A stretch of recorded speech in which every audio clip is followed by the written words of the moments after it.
Side खबरों के लिए सब्सक्राइब करें फ्लेम मीडिया और उसके बाद बेल आइकन को प्रेस करें ताकि सबसे पहले आपको मिले एक्सक्लूसिव खबरें।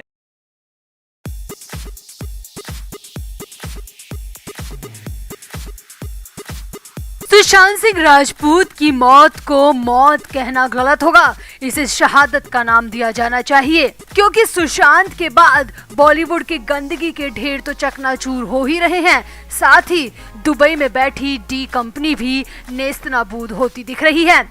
एनसीबी दाऊद के एक के बाद एक पिलर तोड़ रही है और वो दिन दूर नहीं जब एनसीबी की टीम डी कंपनी के ड्रग के कारोबार को पूरी तरह तबाह कर देगी और इसके साथ ही बॉलीवुड में पनपा माफिया राज भी खत्म हो जाएगा।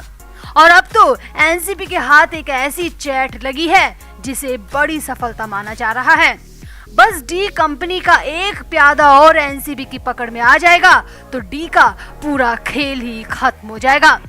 आरिफ भुजवाला, इब्राहिम कासगर और आसिफ राजकोटवाला की गिरफ्तारी हो चुकी है और अब एनसीबी की टीम को मोहम्मद बिलाल का इंतजार है।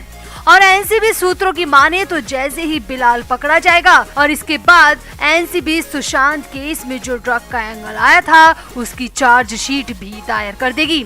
तो आपको बताते हैं कैसे बारी बारी एनसीबी ने दाऊद के प्यादों को पकड़ा और दाऊद की गिरेबान से एनसीबी कितनी दूर है और वो चैट कौन सी है जो एनसीबी के हाथ लगी है।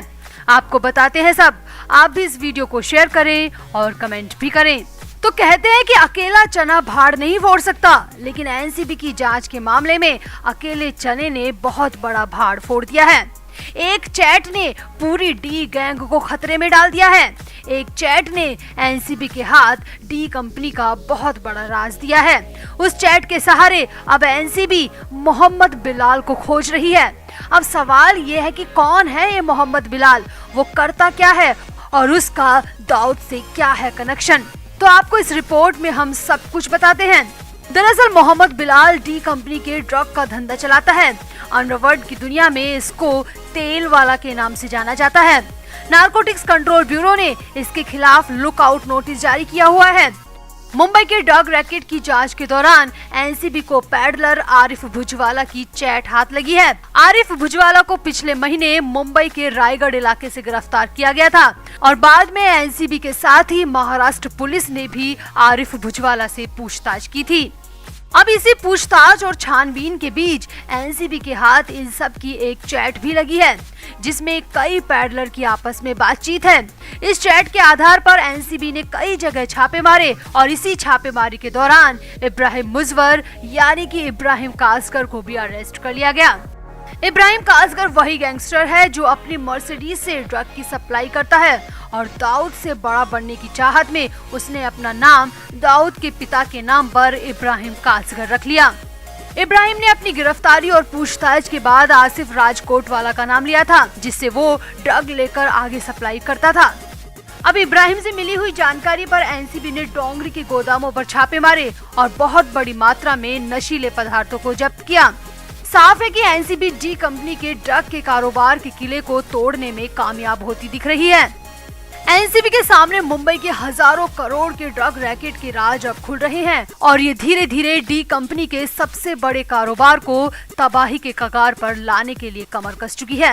एनसीबी के अधिकारियों ने बताया कि सिर्फ आरिफ भुजवाला का ही ड्रग का कारोबार साल में 300 करोड़ रुपए से ज्यादा का है और वो ये कारोबार अपने डोंगरी इलाके के गोदाम में चलाता है।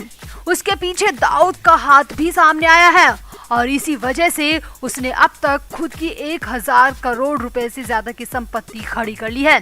इसके अलावा उसके पास कई लग्जरी कारें हैं और कई फ्लैट और कई दुकानें उसके नाम पर हैं। अब आरिफ भुजवाला, आसिफ राजकोटवाला और इब्राहिम कासगर की गिरफ्तारी हो चुकी है और अब इन तीनों के बाद एनसीबी को मोहम्मद बिलाल का इंतजार है। बिलाल की गिरफ्तारी के बाद एनसीबी ड्रग के इस गंदे धंधे के खिलाफ चार्जशीट दायर करने की पूरी तैयारी कर चुकी है जो कि बॉलीवुड के गैंगबाजों की कब्र में आखिरी कील साबित होगी। क्योंकि इन चारों की गिरफ्तारी इस केस में सबसे अहम है और इन चारों की गिरफ्तारी के बाद ही सामने आएगा कि बॉलीवुड के कौन कौन से बड़े नाम डी कंपनी से जुड़े हुए हैं। तो मुंबई के गोवांडी इलाके में एक घर में शादी के कार्यक्रम चल रहे थे। शहनाई बज रही थी, दूल्हे को मेहंदी लग रही थी, हल्दी का कार्यक्रम भी शुरू हो चुका था। अब इसी दौरान एनसीबी की 2 गाड़ियां वहां पर अचानक पहुंची और वहां हड़कंप मच गया। किसी को कुछ भी समझ नहीं आया कि आखिर एनसीबी की टीम यहाँ पर क्यों आई है। अब एनसीबी अधिकारियों ने भी बिना कुछ पूछे सीधे दूल्हे को अपनी गिरफ्त में ले लिया। इस दौरान काफी बवाल भी देखने को मिला, मगर एनसीबी दूल्हे की कॉलर पकड़कर सीधे अपने साथ गाड़ी में बिठाया और एनसीबी दफ्तर ले आई। सामने आया कि उस शख्स के पास से एक ऐसा नशीला पदार्थ मिला है जिसकी सप्लाई बच्चों को बीमार बनाने के लिए की जा रही थी, बच्चों को पागल बनाने के लिए की जा रही थी और उस दवाई को पिलाकर बच्चों से कुछ ऐसे काम कराए जा रहे थे जो कि पूरी तरह अनैतिक हैं। इस शख्स पर कोडीन सिरप की सप्लाई करने के गंभीर आरोप हैं। सूत्रों की माने तो गिरफ्तार किए गए शख्स के बारे में जानकारी एनसीबी को किसी और ने नहीं बल्कि ड्रग केस में हाल ही में गिरफ्तार हुए जाकिर हुसैन अब्दुल रहमान शेख उर्फ बबलू पत्री ने दी है। हाल ही में बबलू पत्री को कुर्ला में गिरफ्तार किया गया था। उसके घर से 20 किलो कोडीन सिरप की बोतलें मिली थी। इसके अलावा पत्री के घर से 450 ग्राम गांजा, 56 ग्राम मेफोड्रेन भी बरामद किया गया था। अब पत्री से पूछताछ में इस आरोपी दूल्हे का नाम भी सामने आया और पत्री की ही निशानदेही पर एनसीबी ने मुंबई के गोवांडी इलाके में छापा मारा। अब जहां छापा मारा वहां पर शादी का कार्यक्रम चल रहा था, मगर एनसीबी ने ना कुछ देखा ना कुछ पूछा और सीधे दूल्हे को गिरफ्तार कर अपने साथ ले गई। एनसीबी को पत्री ने ही बताया था कि यही वो शख्स है जो उसे कोडीन सप्लाई करता था। मतलब जिस दूल्हे को गिरफ्तार किया गया है वही शख्स पत्री को कोडीन सिरप की सप्लाई करता था। एनसीबी के एक सीनियर अधिकारी ने बताया कि कोडीन सिरप एनडीपीएस के अंतर्गत आती है।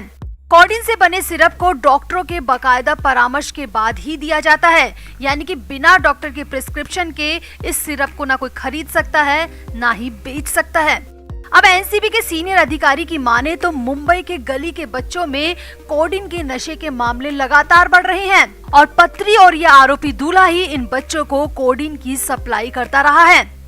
एनसीबी टीम के सीनियर अधिकारी की माने तो कोडीन के नशे की लत से न सिर्फ दिमाग बल्कि किडनी, लीवर और अग्नाशय पर बुरा असर पड़ता है। इसके नशे से आदमी बेहोश होने के साथ साथ मर भी सकता है। एनसीबी टीम के अधिकारी की माने तो इसी नशे को कराकर बच्चों से कुछ न कुछ गलत काम भी करवाए जा सकते हैं और एनसीबी टीम इस मामले में भी जांच आगे बढ़ा रही है। एनसीबी टीम ने बताया कि पत्री के पास से बरामद कोडीन सिरप की बोतल से लेबल हटाए गए थे। एनसीबी का कहना है कि ये कोडीन हिमाचल में बनी है। पत्री से ही पूछताछ के बाद एनसीबी ने गोवांडी इलाके से संदिग्ध दूल्हे को गिरफ्तार किया है और फिलहाल एनसीबी इस शख्स से पूछताछ कर रही है। अब सूत्रों की माने तो एनसीबी इसी आरोपी से सुशांत सिंह राजपूत केस के लिंक की भी जांच कर रही है, क्योंकि एनसीबी को भी बच्चों वाला एंगल अच्छी तरह पता है।